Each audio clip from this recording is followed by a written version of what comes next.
Forumi Rinor i Bashkimit Demokratik për Integrim në Tetov ka organizuar një model tjetër për promovimin e kandidaturës së Teuta Arifit për kryetarit të Tetovës. Ata me biçikleta nga qendra e Tetovës kanë kaluar vendbanime të ndryshme me qëllim të njoftimit të qytetarëve me programin zgjedhor të BDI-s.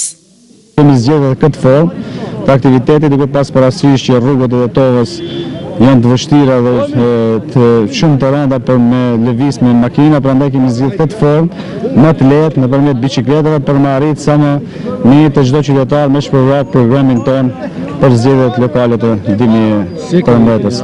Qëllimi tjetër i këtij marshi me biçikleta është për të sensibilizuar opinionin publik për rrezikun e ndotjes së ambientit të Tetovës nga mbeturinat, por edhe ngritjen e vetdijes ekologjike tek të gjithë banorët e kësaj komune. Sigurisht që ne duhet ngrisim vetdijen ekologjike që qytetarët në të ardhmen të bëjnë praktik që të lëvizin sa më shumë me bicikleta.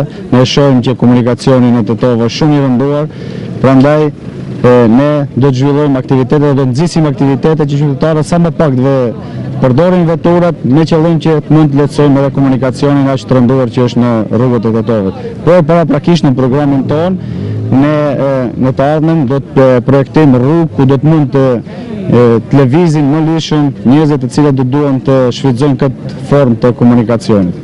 Marshit me bicikleta ju bashkangjitën edhe kandidatja për kryetar e komunës së Tetovës Teuta Arifi, si dhe shefi i shtabit zgjedhor Xhevat Ademi.